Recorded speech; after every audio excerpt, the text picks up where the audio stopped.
doubts with what we had discussed now?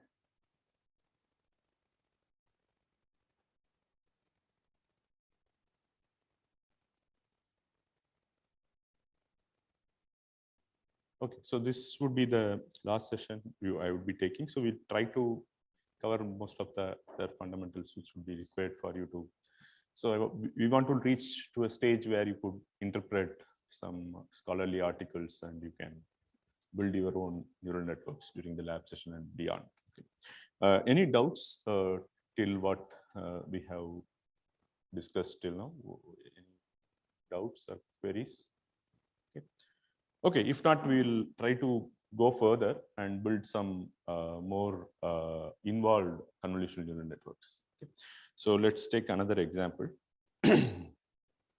So this is a toy example I have taken. So here, this is the input. Okay.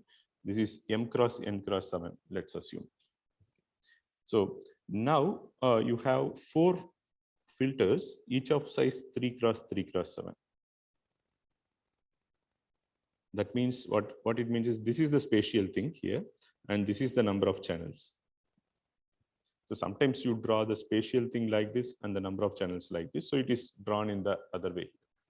So what this each of these filters will do, it will fit exactly inside this cuboid. So this you assume to be a cuboid. This is a cube. It's on another cuboid. So it will go and fit.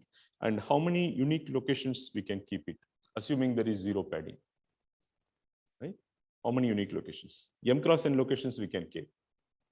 Here the inner product is between the tensors, right? So this is a tensor, and wherever it is inserted in this with 0 padding, that will be one tensor. So you will take an inner product, one value you will get. So how many unique locations? M cross n unique locations. So you will get a 2D matrix of size m cross n for a single filter, but 4 of them are there. So this filter you will keep in m cross n locations and get another like this after taking m cross n inner products. Yes, and this one you will keep it here. Here this is the spatial thing again, and this is the channel. Okay, these are the number of channels. So like this, we will get 4 m cross n thing. So you assemble them again like this, stack one over the another. You will get a m cross n cross 4 would be the dimension of the output. So this is the input, and if you use 4 3 cross 3 cross 7 filters or weights or kernels over this, then you will get output as m cross n cross 4. This is a output of one convolutional layer. This is how you measure.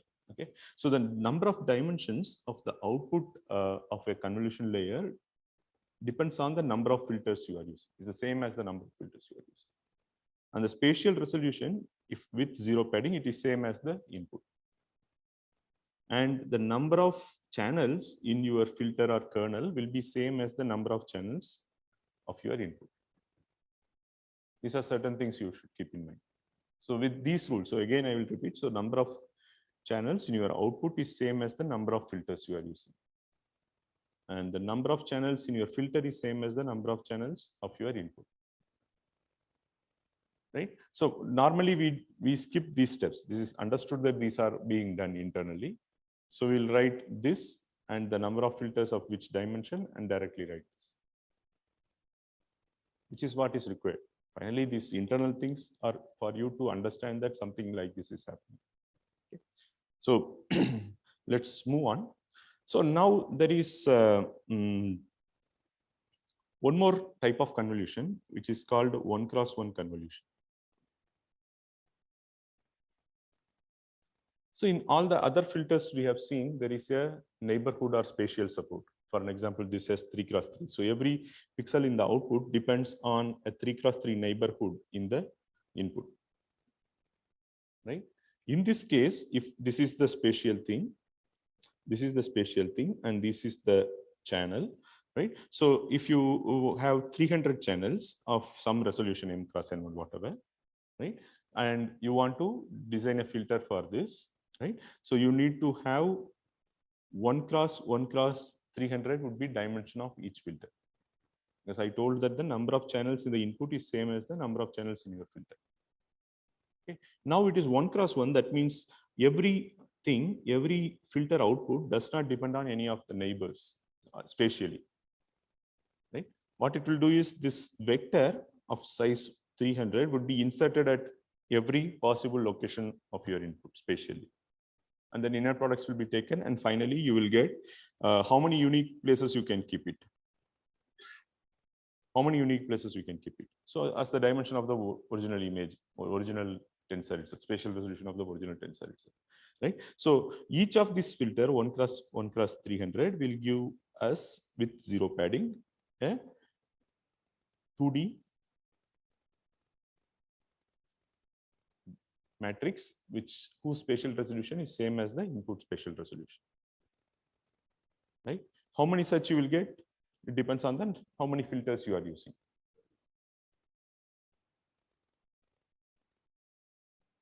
We are assuming padding is 1 cross n, there is no padding required actually. Yeah. So 3 cross 3 you need padding, but I just mentioned. So 1 cross 1 you never go out. So there is no padding required. Okay, that's correct. So now what is the purpose of this 1 cross 1 convolution? Anyone? What is the purpose? What did we achieve? The spatial resolution of input and output are same, but the channels of the inputs are 300. And using 175 filters, you are getting number of channels in the output as only 175.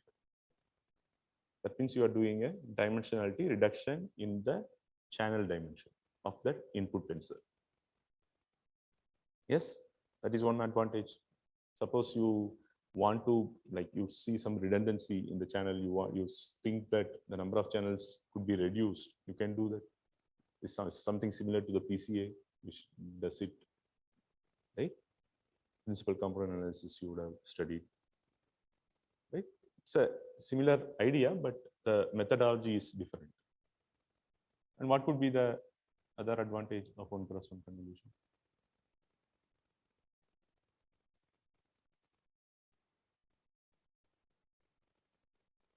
Yeah, possible, but conceptually, what could be another advantage? Because you are taking inner product across the channel, not on this spatially. So there is some kind of non-linearity you are introducing also, because you are going across the channel actually. It's not along the spatial thing like your normal convolution. So if you look in what way you want, if you look across this, right? So you are just doing it across the channel, each of these thing, and then padding it together. So some kind of,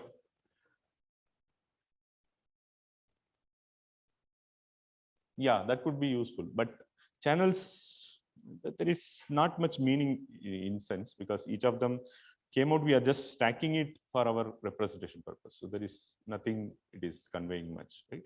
So that is fine. So now these are some of the things. So the 1 cross 1 convolution is quite useful to reduce the dimension. That is the major advantage of this 1 cross 1 convolution.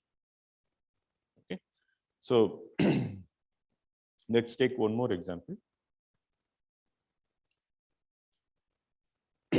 So this thing, the input, you are padding it and then doing convolution with 3 different filters. So you get 3 2-dimensional matrix, which normally there is a name for that. It is called a feature map or activation map, in whatever terminology you use for this. So this is a feature map. There are 3 it will be a tensor. So you stack them together, you will get a 6 cross 3 tensor, because the input dimension is 6 cross 6. So you get a 6 cross 3 tensor. There are 3 dimensions here. Okay. So there is one more process CNNs have, which is called pooling.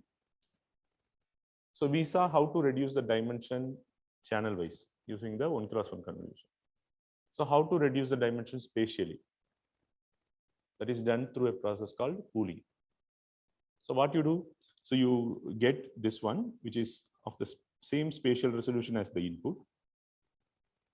Now you want to reduce the spatial resolution. So what you do normally is you divide it into blocks, and each of the block you go and take an average of all the values in this block and put it here. So if you have a 6x6 block here, you do a 2x2 as each of the block, then you will get a 3x3 as the output. So from 6x6, you have reduced it to 3x3. So pooling, you can take an average. Pooling is one thing, and there is something called max pooling also. Every block, what is the maximum value? You put it here. So one advantage of pooling, as you have seen, is something which is of 6x6+3, you have reduced it to 3x3+3. So pooling is the operation to reduce the spatial dimension. And 1x1 convolution reduces the channel dimension. So what could be the other advantage of pooling? Anyone?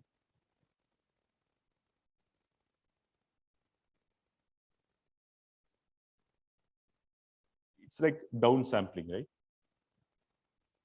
Right? From someone from electrical or some signal, it's like downsampling a signal. So that means the signal is very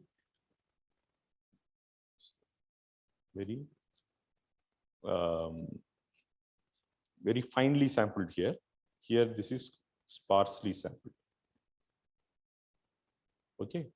So how it could be useful? Because some of the features which have some distant relations here, for an example, this is the maximum for this block, and this is the maximum for this block, right? Some values have entered. So the operation of pooling will bring those two maximum together. Some pixels or some locations which are having interaction remotely are brought closer through this pooling operation. That is another advantage, apart from this spatial dimension reduction. Okay. So two more concepts we need to learn to understand the architecture of CNN. Then we will go to the more advanced networks. So another concept is, so till now the convolution followed by pooling will give you one aspect of convolution, which gave us an weight sharing capability, and another one is pooling, which did the dimensionality reduction spatially. How can we achieve both with a single operation? Right? That is convolution with strides. Okay, strided convolution. It's also called strided convolution. So where you do what? Here you place it first, the filter here. So let's consider the two-dimension, the feature map, as well as the filter to be two-dimension, or the right. So then you keep it here. Next to location, you skip two things and keep it here. Right? You kept it as this and this as the center, got one output and put it here. Then you skip two more and place it here and got this. Put it here. So then here you got it here, and then skip two. So you have skipped one in this direction also, and two in this direction. So you put it here. So put it here. Okay. So the final output will be of lesser dimension in both the directions. So one side you are, I think here was there. Yeah, one you are skipping and keeping it here. The other dimension you are making stride of 2, right? For this example, that means it will reduce in dimension in either direction by different amounts. So strided convolution is equivalent to the process of convolution followed by pooling. So it equivalent, I can say, but they're not the same. You do a convolution followed by pooling or do a strided convolution, both of them will not give the same values. But some networks use convolution followed by pooling, and some networks use the strided convolution. Okay. What is the advantage of strided convolution over convolution with pooling? Is it's faster, right? And you require less storage of memory, because after convolution you need to store the higher thing and then do the pooling again. Here directly you are getting a dimensionality reduced thing spatially, right? So downsampling and the convolution happen same time for the strided convolution. So strided convolution could be one. This is a stride of 1. This is stride of 2. You can have stride 3 and so on. Okay. So this is an example of strider convolution where you skip 2 in this direction and 1 in this direction. 1 in each direction, sorry. This you make it 1 in each direction. And here is an example of strider convolution where you take a stride of 2 in each direction.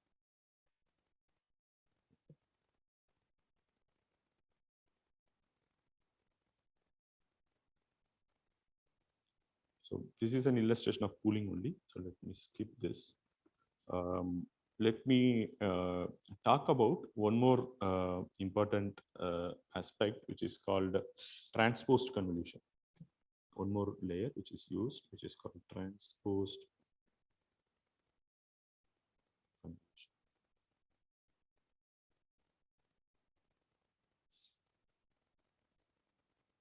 Okay. This is used when you want to get a higher spatial resolution. So you want the input is having lower spatial resolution. If you want a higher spatial resolution as the output.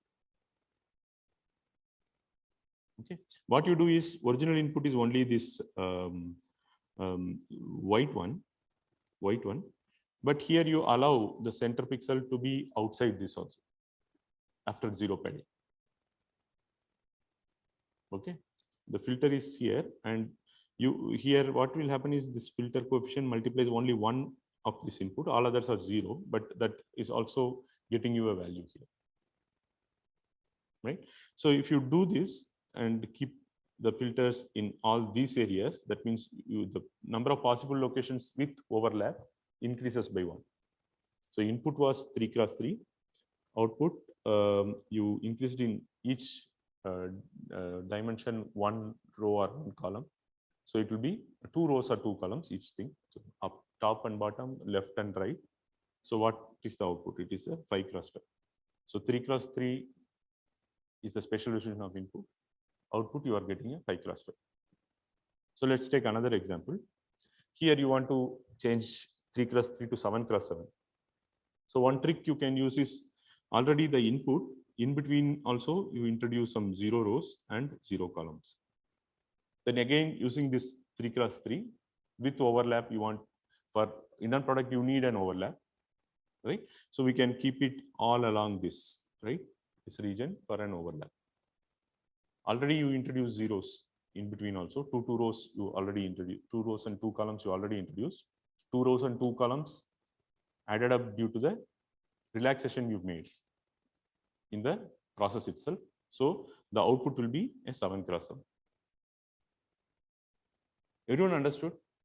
So input is here 3 × 3. 3 × 3 you are placing in a grid which is 5 × 5.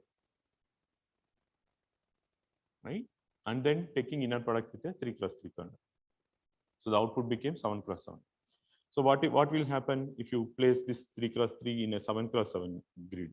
The 3 × 3 input you are placing in 7 × 7. 4 rows and 4 columns you are introducing artificially, and 1, 2 will add up because of this inner product with this 3 × 3 kernel. So it would become 9 × 9. Okay, this is how you can increase the spatial resolution, right? So how to increase the channel resolution? Use 1 × 1 convolution with more number of filters than the number of channels in the input. Yes or no? Everyone understood? So the same thing we did. The 1 × 1 convolution not only can be used to reduce dimension, can be used to increase the dimension also. Suppose I choose instead of 175 filters, 500 filters. Output would be what? The same dimension cross 500. So the channels, number of channels will be 500. So that is simple. So this other one, the transpose convolution, you need to use to increase the spatial resolution. Everyone clear with this? These are the building blocks for any CNN, and same actuation functions are there. So that we have already discussed. So normally a convolutional layer will consist of a convolution followed by a pooling layer followed by a nonlinear, which is the activation function. This is traditional thing. Otherwise, it will have a strided convolution followed by this thing. Okay. So, any questions still here? Anyone who has any questions? Otherwise, we will look at two problems now. Now, all the building blocks we have done actually. So, for the MLP as well as the CNN. Now we can try to build for these two problems. Any doubts still here? Okay. Fine. So using DEMAS tool, we are going to build something. So there are two data sets we are going to consider. One is this MNIST data set, which is having 28 cross 28 images, 60,000 of them. There are 10 classes, 0 to 9. Right? And they are all grayscale images. It's a simple data set. And there is an image classification data set, ImageNet, which has 1.1 million images, 1,000 classes, and all are RGB images. So input itself is a tensor. And each image is also of higher spatial resolution, 224 cross 224. Okay. First, let us consider some networks to process this. Then we will move to the next problem. So we are going to see two networks, one for this and one for this. We are going to exclusively study about a popular network called VGG16. Okay. So let's try to build a network for digit classification. Okay. So these are two representations of the same network. Okay. So now there is one more thing I have not discussed with you. That is, there is a thing called dropout. So dropout, what is dropout? Yeah, some of the things you turn off, some of the connections you turn off. Yeah, during the training you turn off. So why do you do that? So there is an inherent characteristic of a deep network to overfit to some data. You need to do some regularization, right? So dropout is a technique for that. So some layers, dropout you specify here. So that means that layers, some of the things are turned off, right? 0.25 means 0.25 connections are turned off during training, so that you don't have to worry much actually. So we are not discussed in detail, but just an idea I'm giving. So this is the network we are going to use. So what does it say? This one we are using, the input images are going to be of size this, and we are going to use a 2D convolution, 3 cross 3 filters, 3 cross 3 cross 1 filter. We have to write explicitly. You want to write this 3 cross 3 cross 1, but 1 is not written here. But 32 of them we are going to use. Okay, so 32 of them we are going to use on each of the images. So we'll see one image at a time, but the same process is repeated for all the training set. Okay, so the dimension of the output would be same. This is with no padding. That means one dimension will be reduced. Right, zero padding. If you don't use, the output will be less in, right, dimension, 2 rows less and 2 columns less. So the output would be 26 cross 26 cross 32 because 32 filters are used. Okay, so that can be written like this as per the this thing. Both are equivalent. So next we are using on this 26 cross 26 cross 32 tensor, 64 3 cross 3 cross 3 3 cross 3 cross 32 filters. So it should go inside and span everywhere. And again, we are not using padding. So what you will get is a tensor of dimension 24 cross 24 cross 64. Then you do a max pooling, which is a 2 cross 2 blocks you are taking and doing. So that will reduce the spatial dimension of this. So that will be 12 cross 12 cross 64. This dropout will not do much. Okay. There is something called flattening also. What does the flattening do? converts any tensor into a vector in whatever ordering. So you have to be consistent with the ordering. So you scan all the rows of a 2D slice from a tensor, arrange them as a vector. Then next slice you go, arrange it as a vector and concatenate and keep going on doing. So this flatten thing will make this guy, this 12 cross 12 cross 64, right, into a one-dimensional vector. So that dimension would be, if you multiply 12 into 12 into 64, that will be some 9216. Okay. On the 9216, we are going to, so now 9216 is a manageable size we have reached. Now we can start putting the fully connected layers. Fully connected layers have the best case thing. So we approximated with this convolutional layer to share the weights and for our computational thing. Now we have reduced from 28 plus 28, right? This 28 plus 28 plus 32 to some 9 to 1, 9 to 6 cross 1. Now you are using a dense layer, that is the fully connected layer, with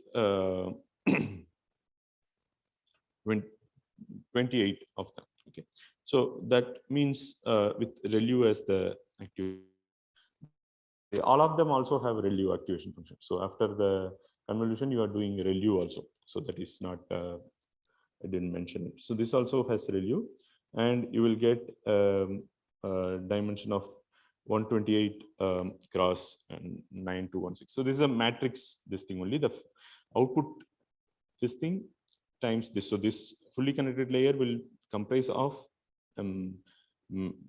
matrix of dimension 9. So actually I had to mention this. So this will be 128 cross 9216 matrix will multiply this 9216 cross 1 vector. So you will get a 128 cross 1 dimensional vector. Okay, we assume that internally the bias is loaded. So the final dense 10 softmax, what it will do is it will multiply this 128 cross 9216 with a 10 cross 128 dimensional thing. So this will be 128 cross 1. This 128 cross 1 will be multiplied by a 10 cross 128. This is 128. So then, so let me write it down clearly for you to understand. So what is happening is you are getting a 9216 cross 1 vector. So that is multiplied with a matrix which is of dimension 128 cross 9216. So this is a vector which is multiplying this matrix. So we already know that the entire weights could be, right, represented by a matrix in a fully connected layer of a multi-layer perceptron. So this will output a 128 cross 1 vector. Finally, you have 10 classes, 0 to 9. So you need 10 things as the output. So this 128 cross 1, you are multiplying 128 dimensional vector. You are multiplying it with a 10 cross 128 dimensional matrix using in this dense layer or fully connected layer. This is also a fully connected layer, or the layer from the multi-layer perceptron. Then you will get a 10 cross 1 dimensional vector. That you pass it through a softmax. Softmax is also there. Then this 10 cross 1 dimensional vector would be a valid probability mass function. So whichever entry in that vector has maximum probability, that class you will get. Everyone understood? Okay. So this is a design of, so that's what I told, the CNNs have both the convolution layers as well as the fully connected layers. So till you get to a manageable limit, you keep putting convolution layers. When the vector is manageable, then you start putting a fully connected layers. Final layer is softmax. Okay. So the flattening thing, it's easier to explain through this diagram. So what you do is you have a 3-dimensional tensor. So that's what I told. Every 2D section you take and flatten it out into a vector. This 2D section, you flatten it out into a vector. This 2D section, you flatten it out into a vector. This, you flatten it out into a vector, and then concatenate all of them. That's how we went from this thing 128 or 12, sorry, this one 12 cross 12 cross 64 was converted into 9216 cross 1. Okay, this will be 144 into 64. This will give you 9216. Okay. Everyone understood the flattening operation? So then you started putting fully connected layer ReLU, and then finally softmax layer. Any questions still here? Okay. So now let's see the training and validation accuracy of this. So you split the data into training data, then validation data, and test data. So the training data, so you start training, the accuracy for multiple epochs are shown. So after some epochs, it reaches quite good. And validation thing, it initially is less. After multiple epochs and fine tuning, it reaches this. So finally, you will get a network with weights frozen that you will deploy it. So these are some of the predictions. Predictions are shown at the top using the network, and the code for the network is already available in the site I mentioned. You can check it out. And even for this one, it correctly did S1. So it's almost accurate because 99% accurate. So this is one of the networks, but there could be more networks for this MNIST thing. But MNIST is a very small data set, and the accuracy has reached very high. So not many people are using MNIST now. So they have moved on to this ImageNet. Right? So let's go and talk about a network which is called VGG16, which is mainly used for this ImageNet data set. So VGG stands for Visual Geometry Group, which is a vision group in Oxford, and they released this VGG16 network. Okay, so they, I think, won this 2014 ImageNet Large Scale Visual Recognition Challenge. It's called ILSVRC with this network. So all the networks which won this challenge became very famous, and more people started adopting for other applications.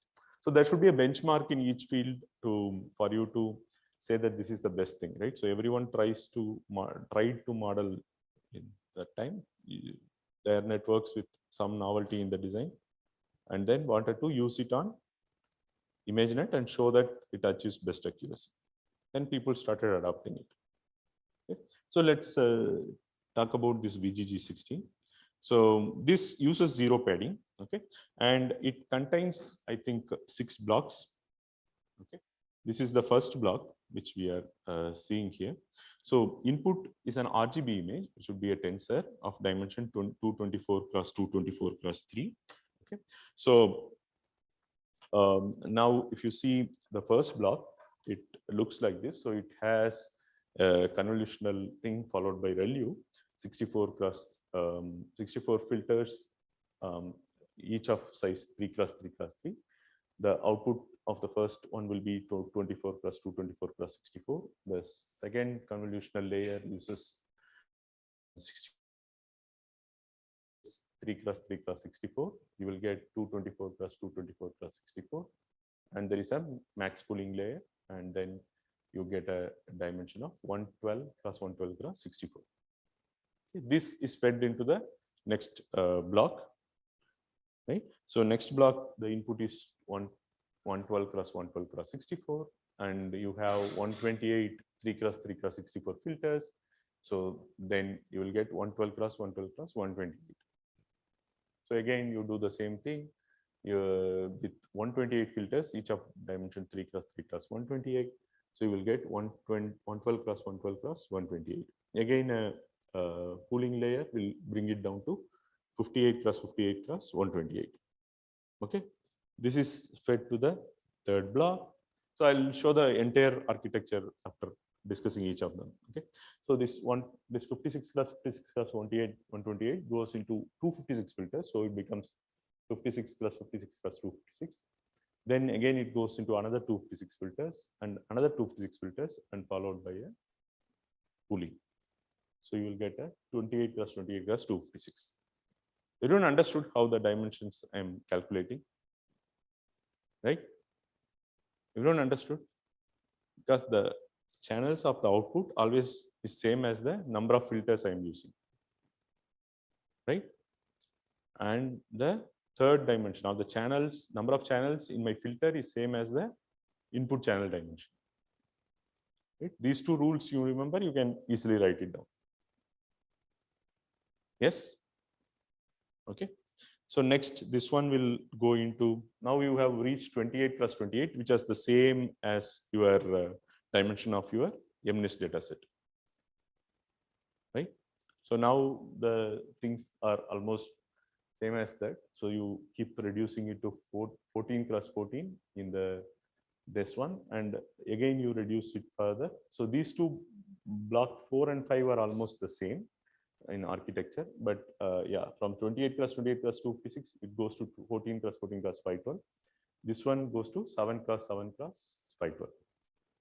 Okay, spatial resolution is 7 plus 7, but there are 512 this thing. Okay. Now you flatten it out to get a dimension of 25088 plus 1.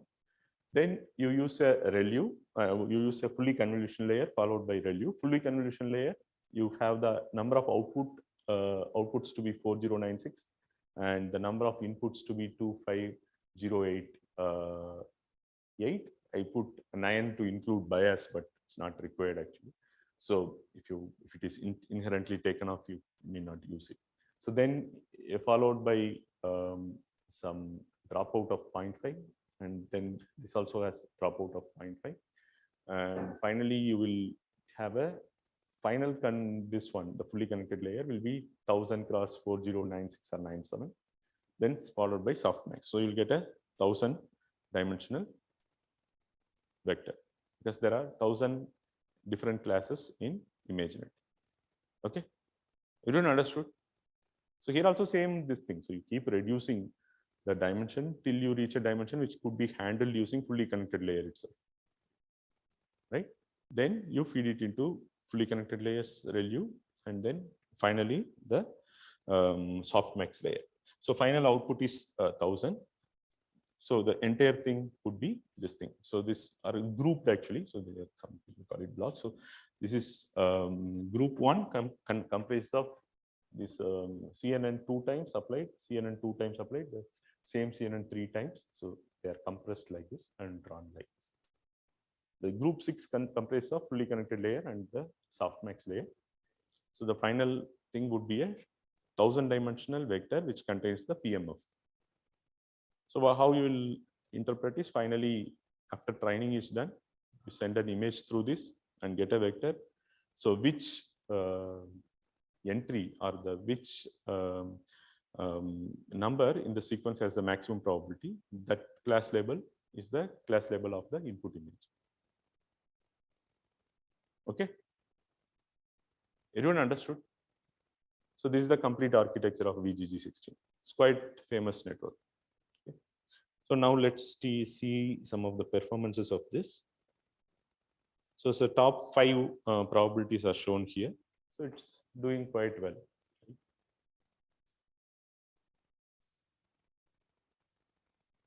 So in the third example, you see there is indeed a dining table also. So there is a probability of dining table also is quite high. Folding chair and a dining table both are there. Okay. So this is the final output. So other classes have very meager probability that is not shown. So out of the 1000 probabilities you will get as output, only the top 5 are shown here. Any doubts still here? Any doubts? Okay. So what we will do now is visit some of the other famous networks which address the same ImageNet problem. Okay. So just to see how their architectures are. Now we have the building blocks ready. It's easier to understand the architecture. And I'll use the other book for this. This one has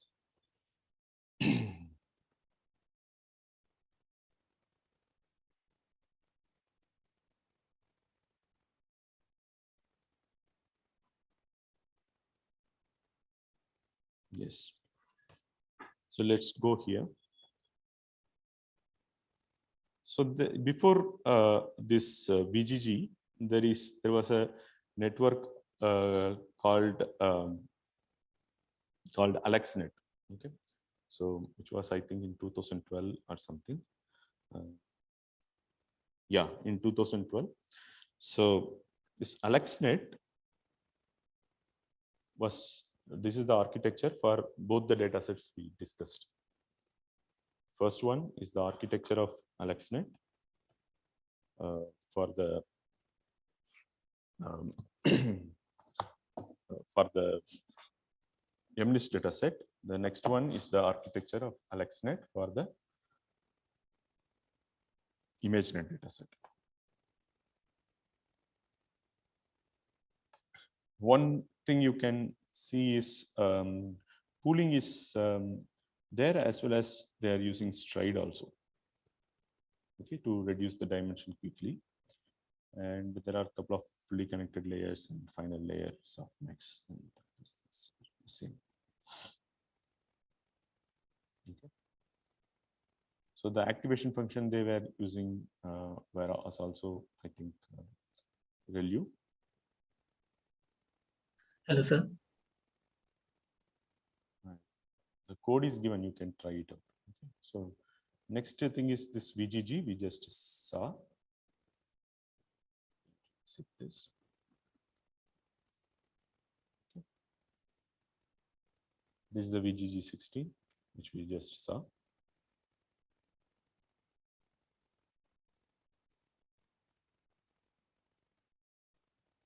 Okay, there we had a block kind of representation. And the next one, which is an advancement, is called the network in network. What is this network in network?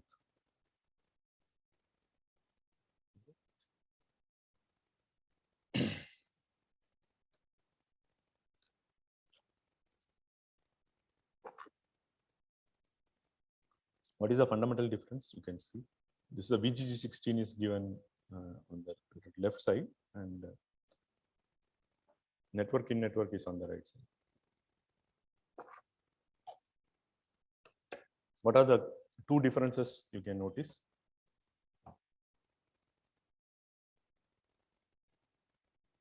Two differences you can notice. Anyone? At the block level. So there is 1x1 convolution, which is there, which is new in networking network, which just we discussed. What is the next one? Huh? Global average pooling. So these people avoided having any fully connected layer at all. Okay, so they have this thing, final output after the convolution layer is something. So they split it into number of blocks, same as 1000, which is the ImageNet, and then average pool among those 1000. So directly they send it through the softmax and then get the probability thing, right? So this is another advancement. Excuse me, sir. So there's a question online. What is the computational power to train these networks? Can we do this on our laptops? Yeah, laptops you can use for, I think, MNIST kind of data set if you have a powerful laptop. But for the ImageNet, you need days of time training using powerful GPUs. So you need to use some high-end GPUs which can fast track it. But the time required depends on the how much advanced GPU you are using. So that's how one thing you can notice here is like, so one way the deep learning, the prerequisites and the people who can learn deep learning is more, because the prerequisites are pretty less actually. So the prerequisites for those people who want to learn deep learning is very less. You can immediately go in, but to compete and get very good performance on very large data sets which are coming out, you need very huge computation. Otherwise, you can play as toy example, this MNIST. There is one C for 10, which is derived from, I think, ImageNet. See, for 100 maximum you can go. Beyond 100 categories and very large data sets. So this ImageNet is an image data set which is quite easy, but there are some data sets like action recognition data sets, right? So they are having videos actually that you need even more computational power. Okay, so they are there is kinetics and many other action recognition data sets. So there are some groups who are working on them also set benchmarks. You want to beat them and all, you need enormous computational power. So that has also become an issue. Like you cannot. So even before this deep learning arrived, many people theoretical something they do, and that advancement also was made. But for deep learning to validate and verify, you need very huge computational power on standard data sets. Okay. So next, let's check out another one, which is the Googly Net or Google Net. I say Googly Net because there was a LeNet earlier. So these people called it Googly Net, but the work was done by Google researchers. So it's also called the Google Net. Okay. So here they had an interesting thing. So some people did 1x1 convolution, like the one we saw here, network in network, and some people were doing still 3x3 convolution. And 1x1 convolution should come first, or 3x3, and all the different discussions were going on. What they told was the same input, you split it into parallel paths. So some input you just feed into 1x1 convolution, get the output. So something you feed into 1x1 followed by 3x3 and get the output. The same input you send it through 1x1 convolution followed by 5x5 convolution, get the output. And finally, you can send it through a 3x3 convolution and followed by 1x1 convolution, get the output. Concatenate everything. This is one inception block. Okay, so they arranged this inception block. So all of them are inception blocks. So given an input, so they use a lot of convolution layers, then 2 inception blocks here, and 5 here, and 2 here, and then global average pooling, followed by a fully connected layer also, and then the softmax. Finally, they get the output. So this is the kind of method they used in 2015, and it became quite famous. So they also addressed the same problem. Okay, and there is another thing called ResNet, which is the residual network. So they introduced for the similar problem the concept of skip connection. Okay, so earlier there was flow in like this only, but some previous input was not available in an unadulterated form to the following layers. So they passed it, bypassing few of the layers, because this gets modified while it reaches here. Here they are sending it here also. Okay.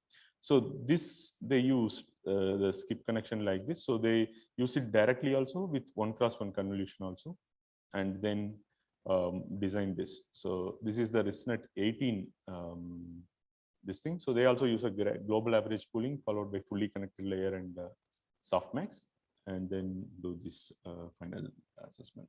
So this seems to be the most famous network at present. But many of the studies which are done are on this ResNet architecture, ResNet 18 architecture, because of its powerful, because it accuracy wise it beat the previous ones we discussed. Okay, this I think it came up in 2017 or 16, I think. So yeah, 2016. It was published in 2017. So this is what the history, and we started off with very basic components, and now you are able to understand it, right? So many of the things are just how you connect it. So why this worked? So why these people put 3 times this, and why not 5 times this? Those questions I don't know. Like many students have that, but I myself don't have answer. The researchers produced through this architecture the best performance, so people agree to it. So it's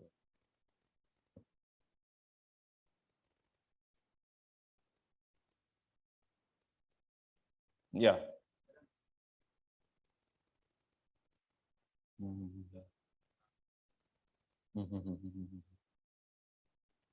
Oh, for VGG16 you are talking about.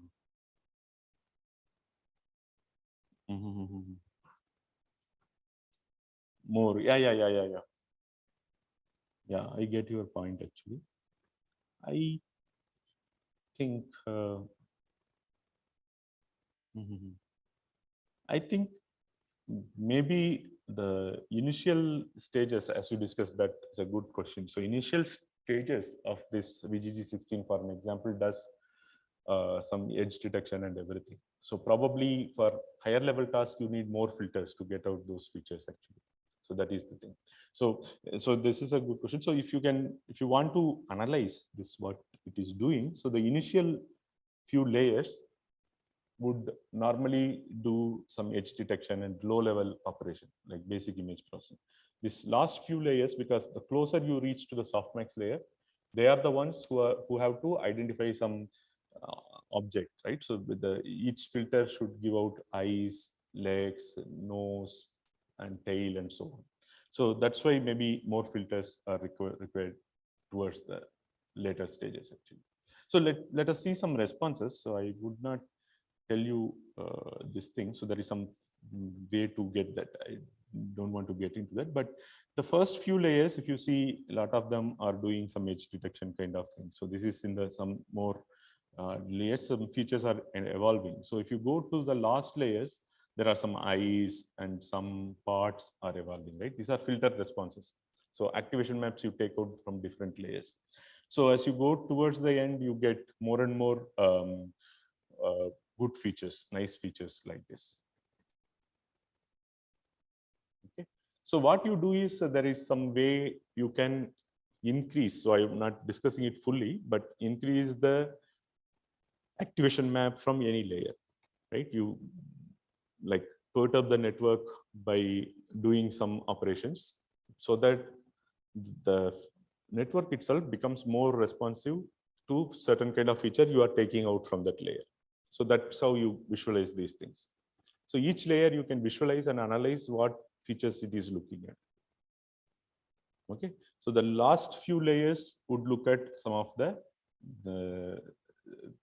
the features which are eyes and this thing. So in this duck example also, I can show you. So some of the earlier layers are detecting some corners and edges, right? So kind of thing. And these are some middle layers. And towards the end, for an example, you can say that this filter is recognizing some beak, right? Beak kind of thing. And something, this is something like a leg, and this is something else kind of thing. Okay, so you can do it as an experiment. Whatever network you use, you can see how to visualize. There are two ways to visualize. I don't want to get into that. I don't have sufficient time. So you can enhance the features coming out of any particular layer and then visualize them. Okay, so using which you can understand what is going on in the network. So it's not fully black box. You don't have to treat it as a black box and input I'm giving, output what is coming. That is one way to analyze whether the error goes down, but you can visualize also.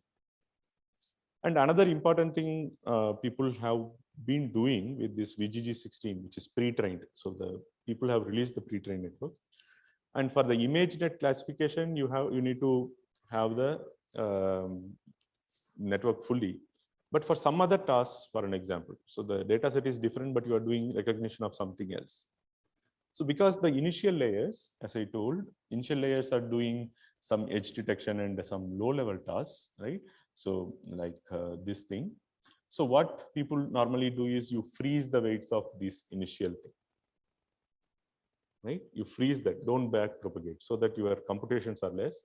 And then you back propagate only till here, only change the weights of the last few layers and change even the last layer to match the dimensionality of your classification problem. And retrain the network, only the last few layers of the network using the new data set, which you want for some other application or something, right? Suppose you have only 20 classes. So you modify this architecture, retrain these guys only. Freeze these weights. So this kind of thing is called a transfer learn. You would have heard the name transfer learn. Because the network was originally trained for this ImageNet, but now what you are doing is you are adapting it to for any other your own data set, some other classification problem with this thing. Okay. So it's like reusability, because someone has spent many days for training this. So you are reusing their effort, but the one way to circumvent the computational resources you have and everything, right? To you train only the last thing. Okay. But the transfer learning was quite famous 3, 4, 5 years before, but not anymore. There are some works even people are doing. And many of the things already people are doing are also like some of the things to understand how the network is functioning. You can take pre-trained network or the architecture, borrow architecture from ResNet 18 or something, and do your experiments on that one. And try to draw different inferences. So can you, for an example, like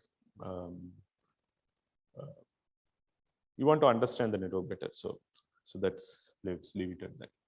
So yeah, this is about the inference thing. So most of the networks for other tasks which are built have borrowed something or the other from these networks which we discussed. Whether it is AlexNet or VGG16 or GooglyNet or networking network or ResNet, it's all those things. Okay. So this is about inference. So let's now take a detour. So one more aspect I wanted to, now that we have reached this level, we have understood a lot of things. So we can quickly learn what is, how the generative tasks of convolution networks can be addressed. Okay, so we have some 20 minutes or more. So we'll spend those times to understand something on those lines. Okay. So let me.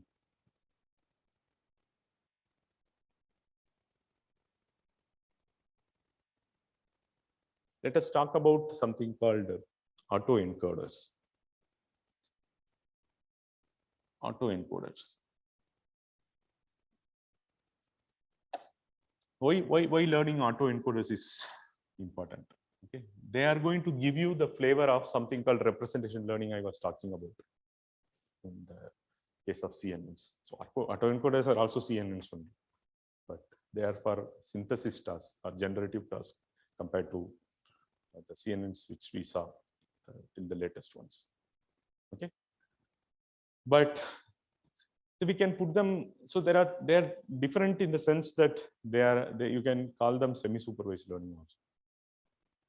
Why semi-supervised learning? Because we cannot put them as unsupervised learning. We cannot even put them as fully supervised learning. Why? Because there are no labels with images. Here it's a synthesis task. Then we cannot put them as supervised learning. Unsupervised learning, there should not be any learning involved. It should be clustering or something like that. But there is some learning we are going to do. Right? Without labels, we are going to do some learning. So it's take something from supervised learning, something from unsupervised learning. So we call it semi-supervised learning because it has learning but no labels.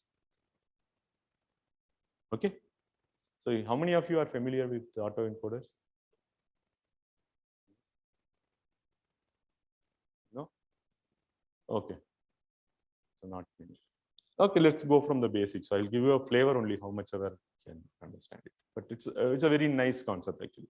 The latest one is a variational autoencoder, which people have been using. And one more reason why you have to study this autoencoder is most of the time this autoencoder goes as a generator in your GANs. This generative adversarial network generator, most of the times they directly use some autoencoder. Okay. Because discriminator in the generative adversarial network does an inference job. The generator does the generative thing. So there is a generative module already there, which is autoencoder or variational autoencoder. You can use it as well. Right? So let's understand this.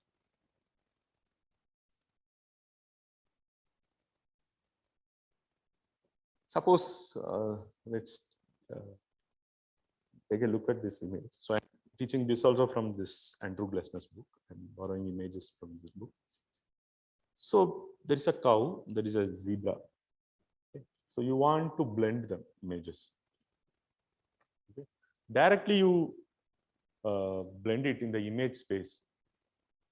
So take some 0.5 times this cow image and 0.5 times this zebra image. Looks very weird, right? So can we have a compact representation of both the images? In that representation space, I go and combine. So I get a creature which is in between cow and zebra, which looks meaningful, right? So that's the primary idea. So we want to do actually, we are going to go into what is representation families. So you can say that autoencoder does something like a data compression also. So you want a compact code to represent data. Here these images are the data. Right? Suppose this one, this circle and this circle are given as images, for an example. Right? So you want to combine them. What is the in-between? So suppose you are given these images without estimating anything you want to combine, it's difficult. Suppose someone is telling this circle is of radius 1 unit, the other one is of 10 units or 5 units. So the in-between circle should be of 3 units. The radius is what the representation I'm talking about. Something analogous to representation. So quickly you will draw a circle in between of 3 units. So we have not drawn the circle, but someone has told you that this has 1 unit. So you represent the first circle as radius 1 circle, the other one has 5 radius circle, and then the in between the blend should be of 3 radius. You will directly draw it. Okay.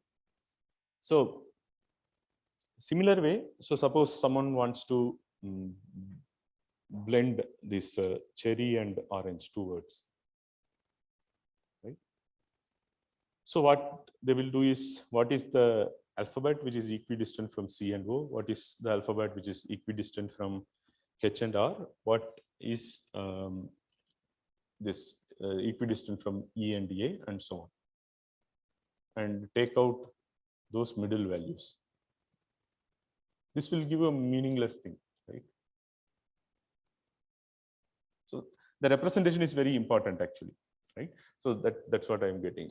So that should make a meaningful blend actually, like we saw in the case of circles.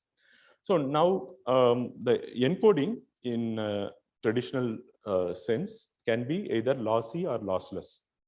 So what these autoencoders are going to do are lossy encoding. Okay, so we are going to lose some information, but we are going to gain a lot in terms of synthesizing new examples, in terms of doing many things we are going to see. So autoencoder is a generalized lossy encoder for any data, you can say. For an example, image has JPEG, video has MPEG, audio has MP3. They are all lossy encoders. Right? They reduce the file size.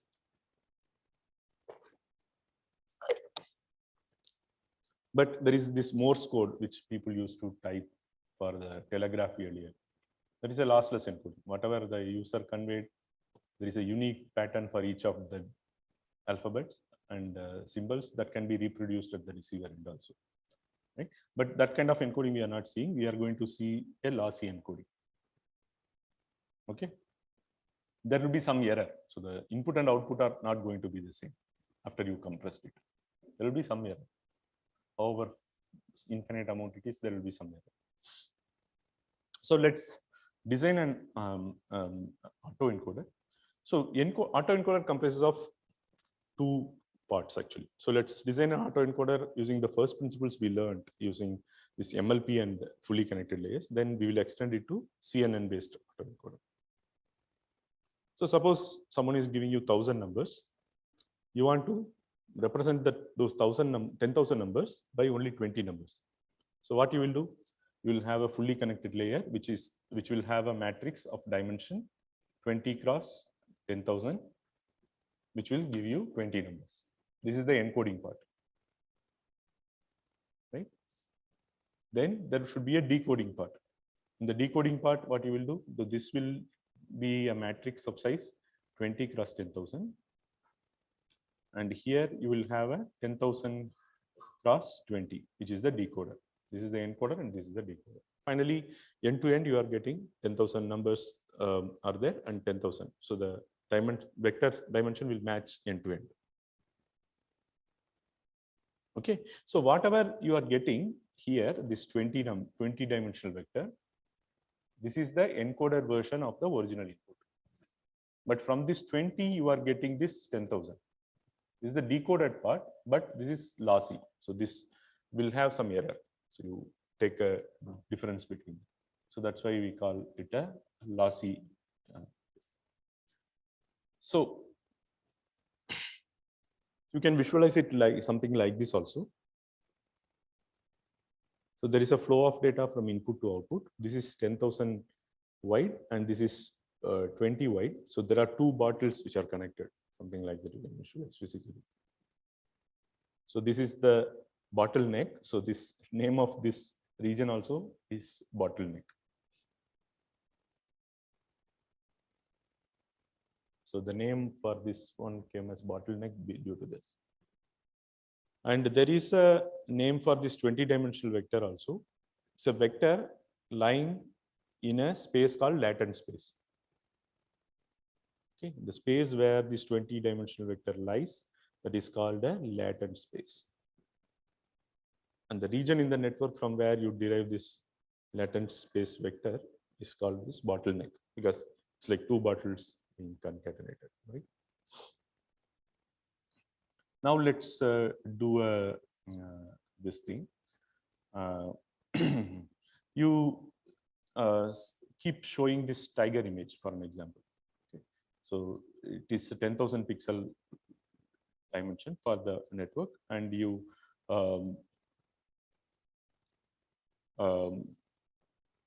start generating this output, sending through this with the random weight, and then you show the same tiger as the output and keep measuring the error between the input and the output. And this error is this much, right? And after you train it, as the error becomes very low, this is in the red region, this is close to 0.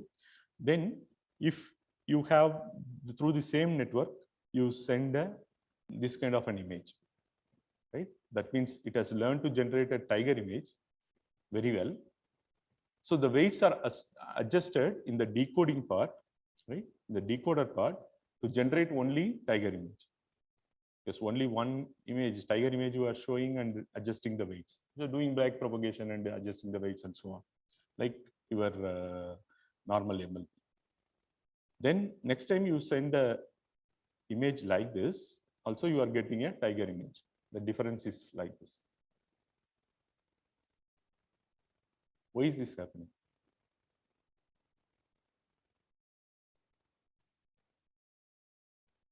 Yeah, that was what it was trying for. So now you send a blank image also, it generates a tiger image, something like this. So there are two problems to it. So you didn't give different category of images for this autoencoder to learn from, for the decoder to generate different images. Another thing is we had a very shallow network, not a deep network. So it's a shallow network, the number of parameters were not sufficient to learn the new things. So some modifications we need to do. Okay, so one thing is 100 images of different categories you train on, then you then through that network, in this there is no tiger. So now you send a tiger image, so it is generating something else. So, and let's try to, this is a toy example, let's try to go to our MNIST dataset. Okay, this will be more evident, right? So this has some 10 classes. So a lot of images are there. So the input and output are the same during the training. That's why I told there are no labels based supervised learning, but there is a training phase involved. So you split the data set into training and testing, and the training thing, you keep showing this as the input and then the output, and tune the weights. So here it is a 28 × 28 image. So you need to, 28 × 28 is 784. I think 64, 6. Okay. Yeah, it is 784, I think. So 784. So you will have, you create a network which is 20 cross 784, and this is 784. 20, this is 784 cross 20. So here you will get a 20-dimensional vector here. Okay. So this network you train, and after you train it for the training set, right, you send a unseen thing from the test set, right? So this one you send. So this after training, I think, yeah, the labels. So it trains, and finally I think this one is the output of the decoder. This is the input. So the decoder is able to synthesize something similar to 7, 2, 1, 0, and 4. Right? So I think let's go further. Let's look at this network. Okay, so this is a more deeper network, and see the performance. So there are 20 latent variables in the bottleneck region, and there are 784 numbers which are going as input and 784 which are coming as output. So what our reason for doing this is, so we want to throw away this, right? And after training, we want to go into this latent space and traverse through that space, right? So you want to use this decoder to synthesize new zeros, ones, twos, threes, up to nines. So new training samples we want to create, or the new data we want to create, right? Because this encoder has encoded into 20 dimension, and the decoder again blew up into a original sized image. The expectation is that the decoder, given some changed value of this 20-dimensional latent variable, is able to synthesize some new images of 0, 1, 2, 3, which are not already seen by the network. Okay, so now let us go here. Let's go here, and let's take only 2 latent variables. Okay, so 20 latent variables are there, only 2 latent variables. So we what we do is the 2 latent variables belonging to different categories: 0, 1, 2, 3, 4, 5, 6, 7, 8, 9. We mark it in this configuration space. If the latent variable, first latent variable value is 10 and second latent variable value is 0, it is going to be 0. Okay, all 20 to visualize it is difficult, so we are taking only 2 of them. Everyone understood? So the network has 20 latent variables in this, so we are going to analyze only the 2 latent variable space. So some zoomed in region of it, somewhere here, is shown here. As you can see, there is some kind of discrimination between the classes. So all the zeros are here, all the 5s are here, all the 3s are here, and so on, right? And all the 6s are here, and so on. Okay. So given any other sample from this latent space, so whichever original number is closer to it, the decoder should synthesize that number. That is the expectation. So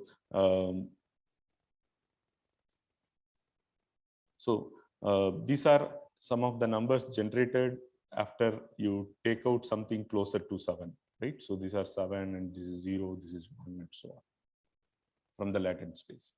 Okay, so this is near 0, these are the ones. So now to understand this, let's take these 4 arrows. Okay, so let's take an arrow from here to here, and arrow from here to here, arrow from here to here, arrow from here to here. Only 2 latent variable space, right? So let's sample this one into sample along these arrows 8 points. Okay, 8 points, you will get a two-dimensional thing, and that 2-dimensional vector you are feeding into a decoder. 8 2-dimensional vectors. So you assume that I am putting one more layer here. Okay, so in this here I am putting one more fully connected layer to reduce the dimension to 2, right? And another fully connected layer here to blow up this dimension.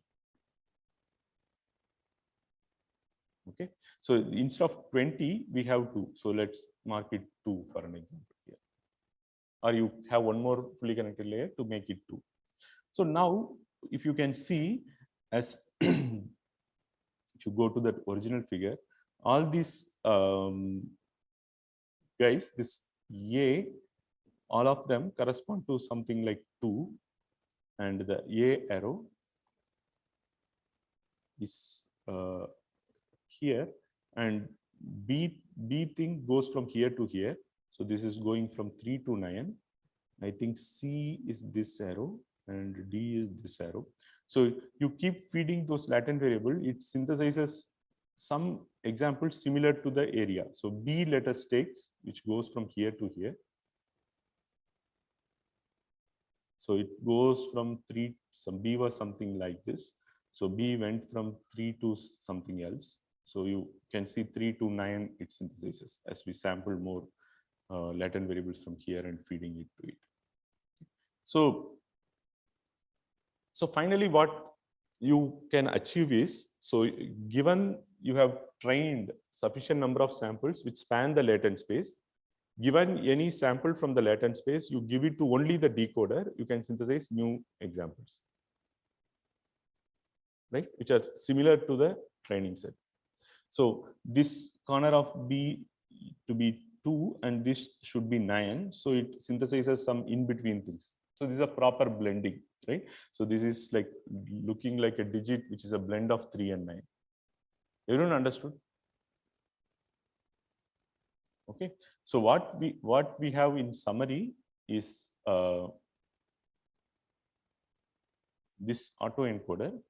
Here we are training it using a lot of images showing the same thing here and training it, right, for different classes. And then you are throwing this part away, only taking only 2 dimension for visualization purpose. Actually, you can send this 20-dimensional vector space, some vector, you are sending it through this decoder only, and it ends up creating more zeros, ones, twos, or threes.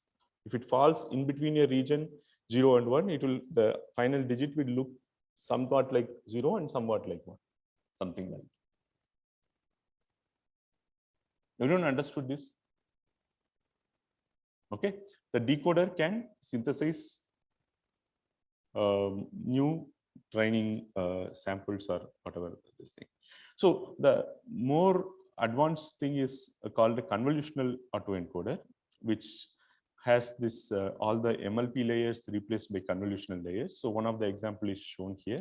So here we have this 28 class. This would be easier to understand. So you have a lot of layers. The in-between bottleneck layer, you get a 147-dimensional vector. So earlier network was not doing well because it's a MLP layer and it was not so deep. This is very deep CNN. So the representational power is even better. So it is able to synthesize, the decoder is able to get closer to the input in most of the examples. So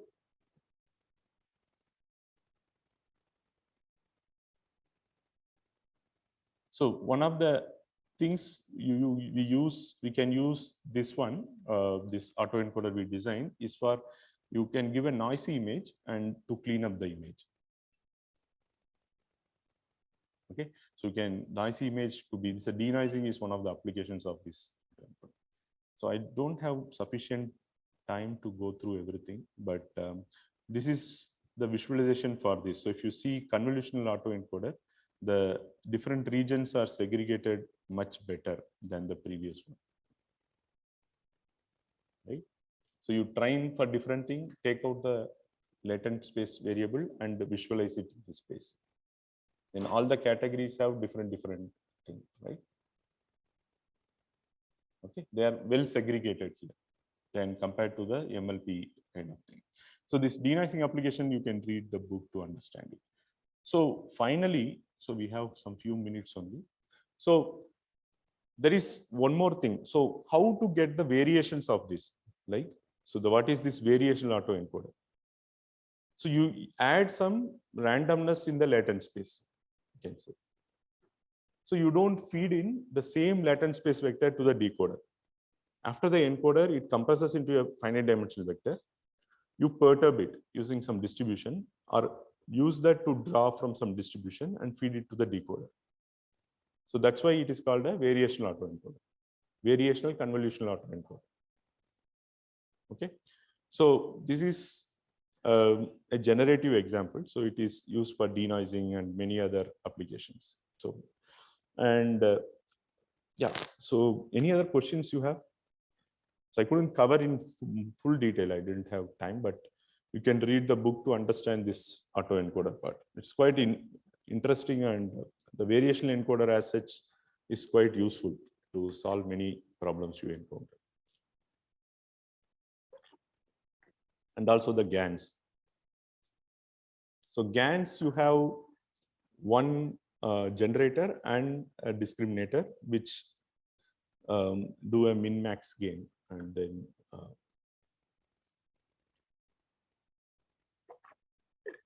the generator's job is to fool the discriminator, and this discriminator tries not to get fooled. So in the process, you get a very good generator. Okay, so that's a summary you can. Yeah, I have given you the resources, you can read it. Any other questions you have? Autoencoder, I couldn't go in much deep, but it's fine. The other topics we covered.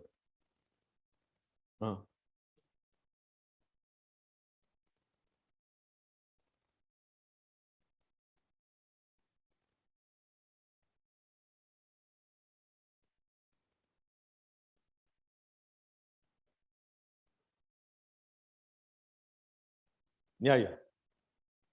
No, that's a good question. So 1,000 images are there. The training, you are talking about training phase, right? Training.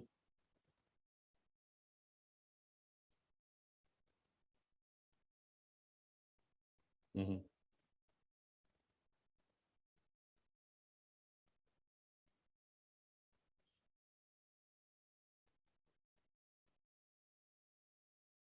Mm-hmm.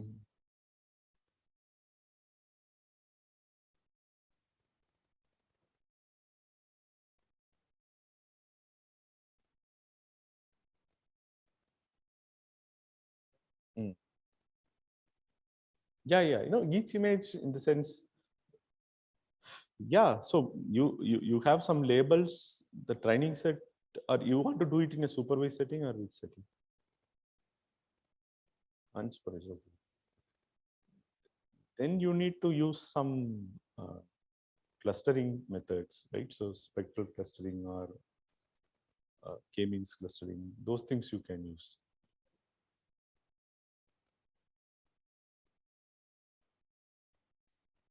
Manually, you need to label, or then you have to have this training set, validation set, test set, and do that.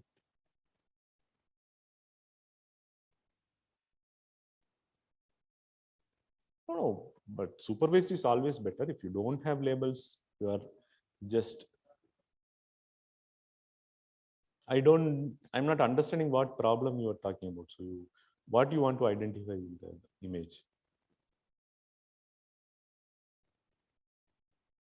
Hmm. Oh, okay. It is a you can look up more on semantic segmentation kind of problem. Okay? So you would be able to understand it. So semantic segmentation is the name given for this, and you can look at some methods. You will be able to understand them also. Some RCNN or mask RCNN. There are some famous networks which do that. So directly they give you, and they are supervised settings mostly. So mask RCNN you can check. Many people use. Any other questions? Everyone understood the philosophy behind autoencoders, right? So it's yeah. So you can read the book to understand it. So better. Okay, then